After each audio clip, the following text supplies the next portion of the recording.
Praise the Lord. I'm back again. I think I may have two more to do today. I am trying. These two are really good. We're in Exodus 4 now. And I'm about to go to Exodus 4 and we're about to get started.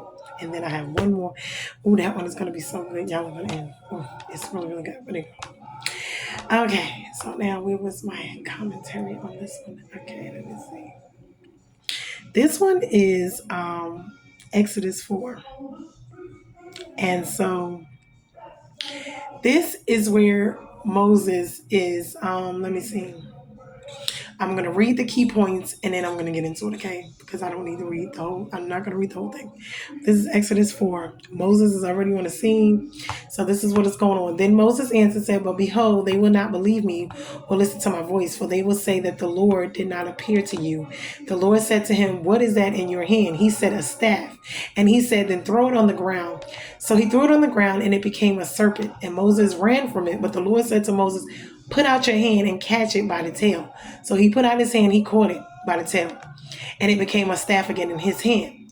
That they may believe that the Lord, the God of their father, the God of Abraham, the God of Isaac, and the God of Jacob, that had appeared to him. So this is God, giving him some ease, because to me it looked like Moses really was like, listen, I really don't think I'm the guy for this. But we're gonna get into that. I don't think I should, the one for this. I think you need to choose somebody else. Moses was coming up with all kind of excuses and reasons as to why he should not be the one to go. And this had me cracking up. So anyway, again the Lord said to him, put your hand inside your cloak. And he put his hand inside his cloak. And when he took it out, behold, his hand was leprous like snow. So then God said, put your hand back inside your cloak. So he put his hand back inside his cloak. And when he took it back out, behold, it was restored like the rest of his flesh. So, this was a second way that God is letting him know, listen, this is what we're going to do, because I want them to know that I sent you. You see what I'm saying? Now, if they will not believe you, God said, well, listen to the first sign, then they may believe the later sign, meaning the first sign was this, the staff with the snake, turning into a snake. And then the second one will be his arm turning into a leopard and then turning it back. If they will not believe then these two signs, then listen to your voice, you shout, take some water from the Nile and pour it onto the dry ground.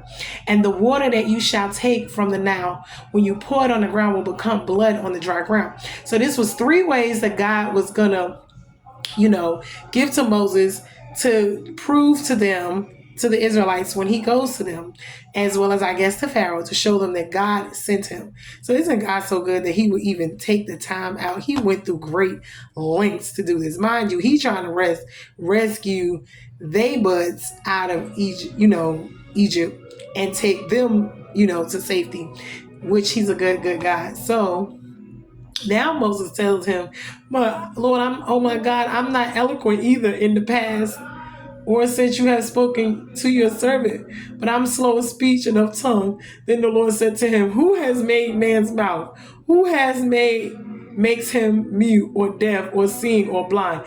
Is it not I, the Lord God? So now therefore go, and I will be with your mouth and teach you what you shall speak. I thought that was too funny, because I said to myself, that probably would have been me. I'm like, well, hold up, Lord, I don't know about this. I don't think I'm the one you want to say. I don't think I can speak to them. Who am I? They not gonna listen to me. Like what? Like, I'm gonna need you to send somebody else. So this was really, really something. And I said, I could just see myself in this.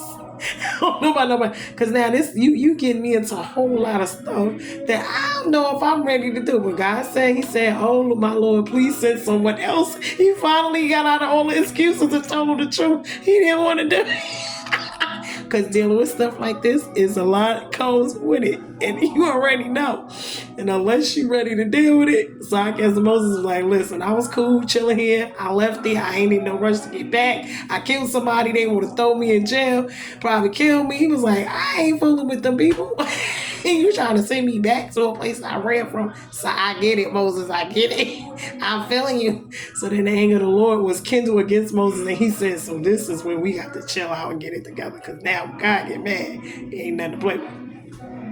He said, is there not Aaron your brother, the Levite? I know that he can speak well. Behold, he is coming out to meet with you. And when he sees you, he will be glad in his heart. You shall speak to him and put the words in his mouth, and I will be with your mouth and with his mouth and will teach you both what to do. So now Moses done messed around and got Aaron involved in this. You see? Now here he go trying to get out of it. Now he done got Aaron involved. Now Aaron got to come on because God like, okay, since you, then both of y'all gonna go.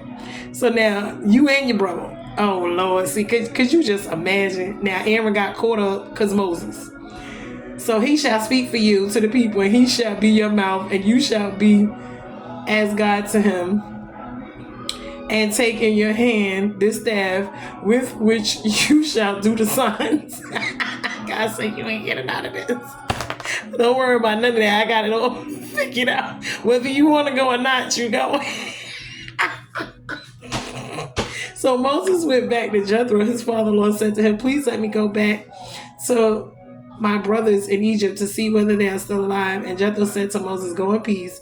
And the Lord said to Moses and Midian, go back to Egypt, for all the men who were seeking your life are dead. And so God will even kill some folks.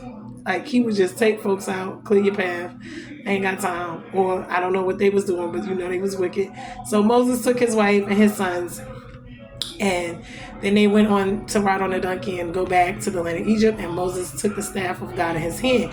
Now, and the Lord said to Moses, when you go back to Egypt, see that you do before Pharaoh all the miracles that I have put in your power to do. So, but I will harden his heart. This part is really important. Y'all better listen to that. He's going to harden his heart, meaning Pharaoh's heart, meaning he's not going to let Pharaoh just let them go like that. See, God has the power to harden and soften people's hearts. You got, this is so. Then you shall say to Pharaoh, thus says the Lord, Israel is my firstborn son. And I say to you, let my son go that he may serve me. If you refuse to let him go, behold, I will kill your firstborn son. Wow. So God is telling Moses to tell Pharaoh this. If he don't let Israel go, that's his firstborn. Israel, his firstborn child. That's the way he sees Israel. And that's the love he has, because that's his creation. So when you think about who God's people are, this is very important.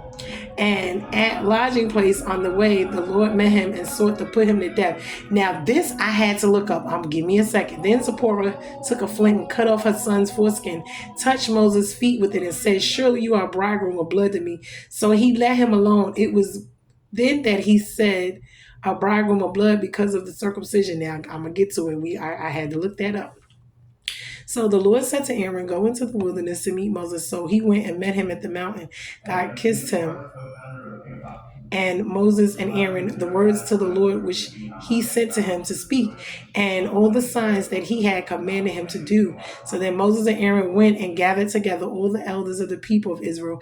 And Aaron spoke all the words that the Lord had spoken to Moses, and did the signs and in the sight of the people. And the people believed. And when they heard that the Lord had visited the people of Israel, and that he had seen the affliction, they bowed their heads and worshiped me, and said, they know now God is about to step in and deliver them. Because now by this point, from the time of Joseph, which was the last of Exodus up until now, it's been about 400 years, and they have been crying out and enslaved, and these people, Egyptians, have been terrorizing them, doing all kind of evil wickedness to them. So now, like I said, God performed the miracles, and he told them he would, and then that's to show the people when he went back, as well as to show Pharaoh who he is. And God does these things it's not about us, it's about to show who he is and his power, because people tend not to believe that he is who he is. And God's like, listen, I don't have to prove nothing, but since when I feel like flexing, I'm gonna flex, and I'm gonna flex on all of y'all. I got one really know what's what. So Moses told him, I don't speak well, I'm not well educated, I'm not this, I'm not that. That's why when God does what he does, ain't nobody else, because it's what God wants. It's not what everybody else wants. And God sees certain things. And him saying Israel is his firstborn, that's what they're talking about. This is why this is so important, what's going on in this world right now, because they don't understand how God renders Israel as far as being his firstborn, his child. And so because he loves them, and all these tormentful things have been going on, but a lot of it has to do with Israel's disobedience. Now, in this case, it's not because of their disobedience. It's just because prophecy is being foretold, because, in the beginning with Noah and all of them, Ham. When you look back in Genesis, a lot of things God had already prophesied ahead of time. It started with the fall of man, which was a curse. Plenty of curses, and they're growing and they're spreading throughout the bloodlines. This is where they talk about the generational curses and stuff. This is what they're talking about. All of these curses going through the bloodline, and when they get to different people, you know, it's getting worse. Meaning the seed has grown, and it's not only grown, it's been replanted, regrown again. It's growing throughout the generations. So all of the children, the children's children, the children's children's children, you see, and as it's growing, it's getting worse. So when we look at this, we must pay attention to these things. So when I was looking at this part, it really, you know, that part about the bridegroom. So I had to look that up because I'm nosy and I like to know things for myself.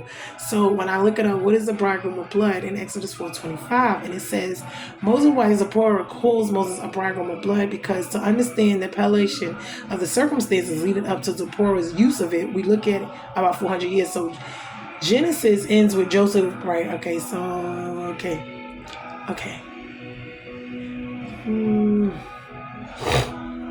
Wait. Okay, what it had to do with... Okay, so Moses lived in Midian for 40 years. So remember, after he left Egypt and lived there, it was Midian for 40 years, married and had children. So we don't know what he may have been told, or may have told his wife and the family about his past, but all indications is that he planned to be a shepherd the rest of his life and be simple and leave Egypt behind and all of that. So even though he's, you know, a Jew, he was not living like a Jew. See, this is what happens when we start doing. This is how the blessings and the curses of God start dealing with us, because y'all like who is you, Moses? I didn't save you, you know, and all of it is a part of his plan. So we're gonna look at it. So then God appeared to Moses in the burning bush, told him what he told him. So now what it was the bridegroom of blood. Remember, God was going to try to kill Moses, looked like. Why? Because it looked like he did not do something. So on Moses' trip back to Egypt, God intercepted him and he was about to kill him.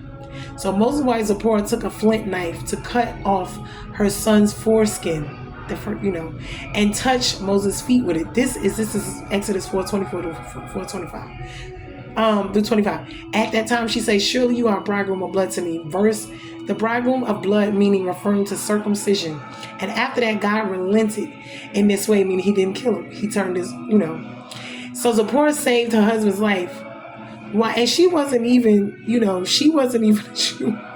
But the bridegroom of blood incident sounds strange to most readers. Why would God send Moses on a mission and try to kill him? Well, why did circumcising the son satisfy God? First, we must recognize that there is perhaps some anthropological language here, because if God really tried to kill Moses, of course he would have succeeded. It appears God was opposed to or threatened Moses in some type of way. Maybe he even gave him an illness or something, because Moses had not circumcised his son. Now, circumcision was a sign of the covenant between God and the descendants of Abraham. So this was very important. Any other uncircumcised male must be cut off from his people. So this could mean banishment or even death. So Moses, as a shepherd in Midian, had apparently completely given up on being an Israelite. See, and as shown in the fact that he had not circumcised his son. So perhaps Moses assumed he was already cut off from his people. So why should he bother to maintain the sign of the covenant for whatever reason, and possibly even because of his Gentile wife's objections? Maybe he had not circumcised, his son. But God did not press the issue with him until it was time for Moses to go back to Egypt and become the leader of God's covenant people. Before he could assume leadership, Moses would have to get his own house in order. This is why ministry starts at home first. We are not told the backstory, but we assume that there has been some discussion about circumcision between Moses and his wife Zipporah, because she knew exactly what to do. After circumcising her son, she touched the bottom of Moses' feet with the foreskin, which would have made sense if Moses was extremely ill and near death and therefore unable to perform the circumcision himself. We're not sure why. Touching his feet with the foreskin was the act that healed Moses, because it would have been a tangible evidence that the sinful situation had been rectified or corrected. So this is what I was like, wait a minute. So Zipporah's exclamation, "You are bridegroom of blood to me," is a complaint or a lament. She I guess she was complaining she had to do something to her young son that was very painful and also bloody, and it was something that no mother would necessarily want to do. Him being a priest, he was supposed to do that.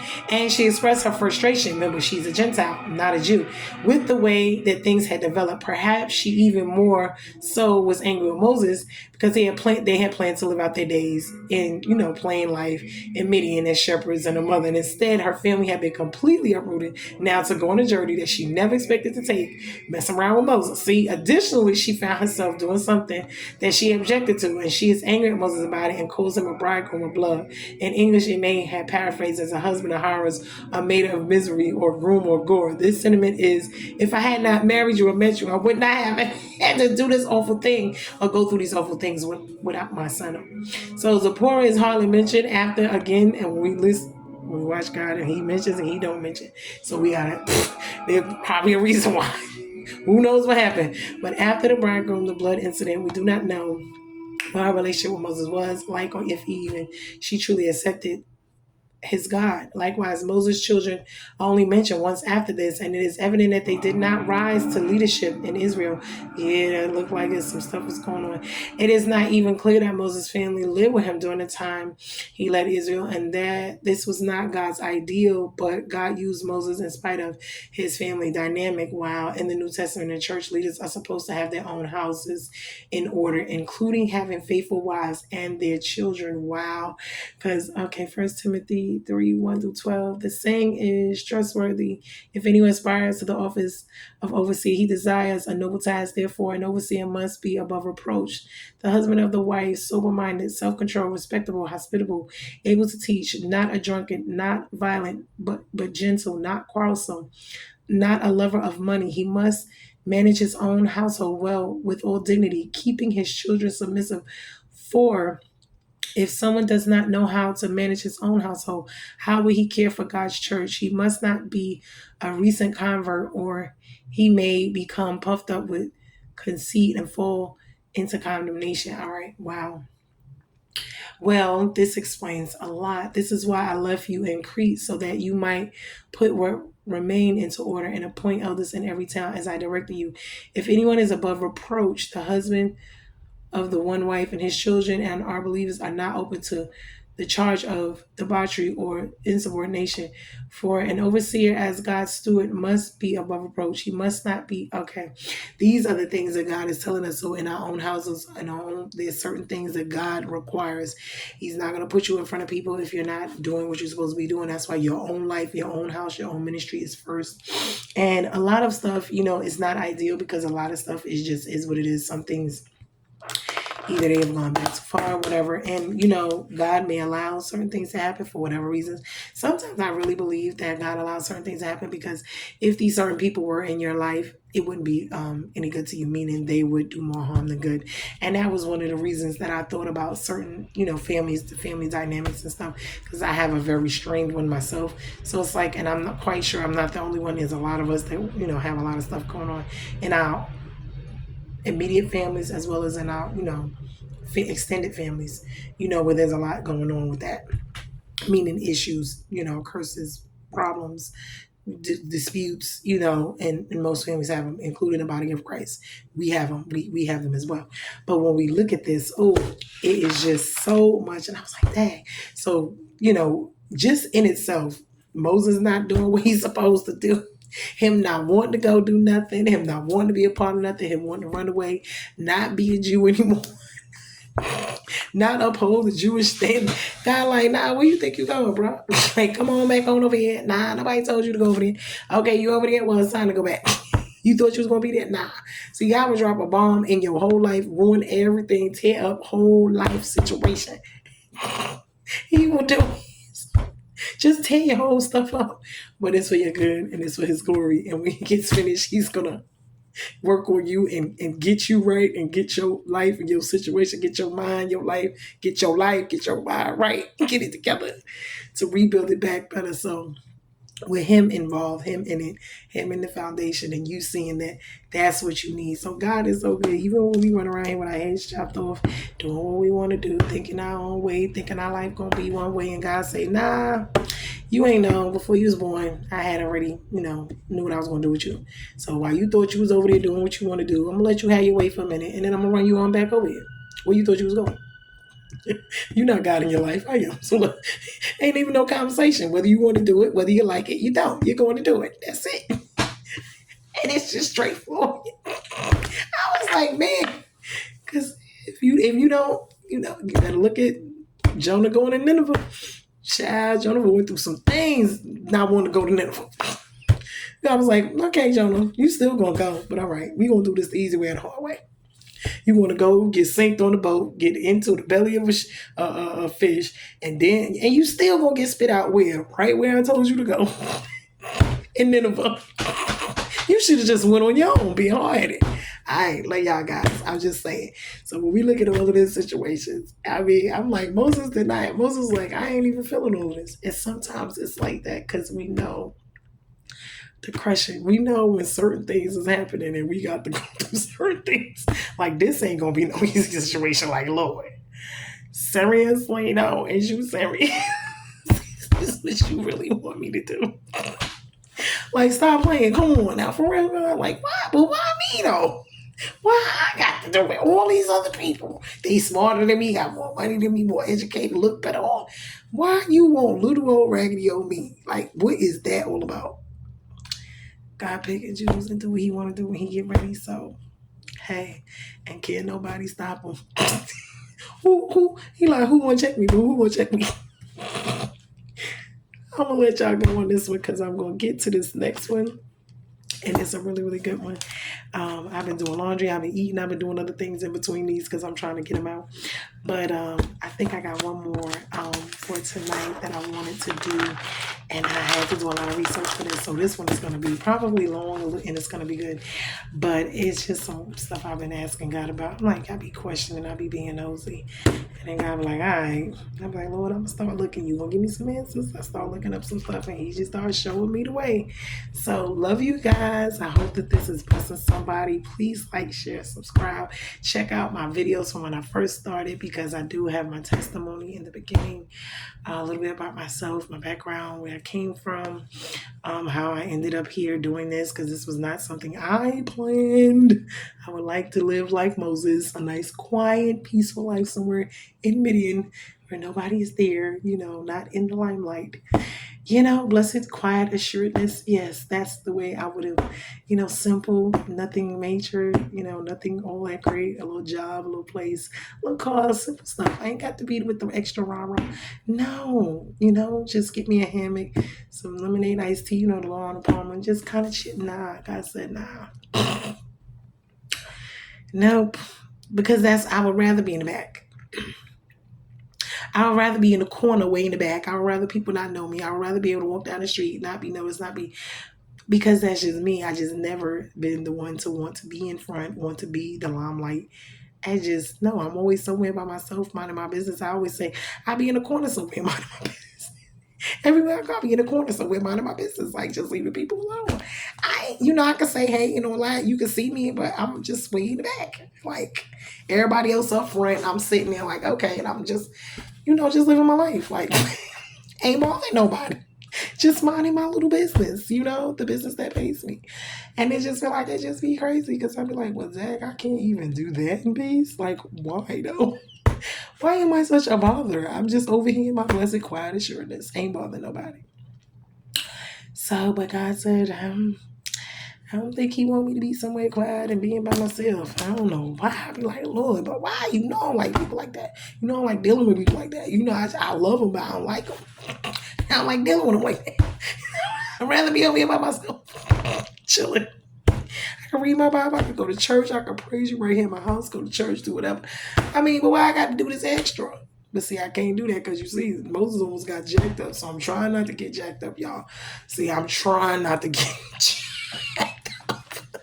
Because y'all ain't going to help me. You can't help me. Can't nobody help me if I get jacked up. If God going to tear my behind up, ain't nobody going to stop him do nothing about it. So, love you guys. I'm just going to let it go. Like, share, subscribe, go look back. It's a lot of it. I didn't even realize how many I done put out so far. When I started out, I really was not knowing what I'm doing. I had no idea, no nothing. I'm like, Moses, I don't know how to speak right. I don't know. And God was like, I'm just going to give you what I'm going to tell you. I'm going to show you. I'm going to do it. And then that's it. Just do it. So I'm just doing it. Love y'all. Like, share, comment, subscribe. I thank you all. All right. We are bruised and not broken. Later.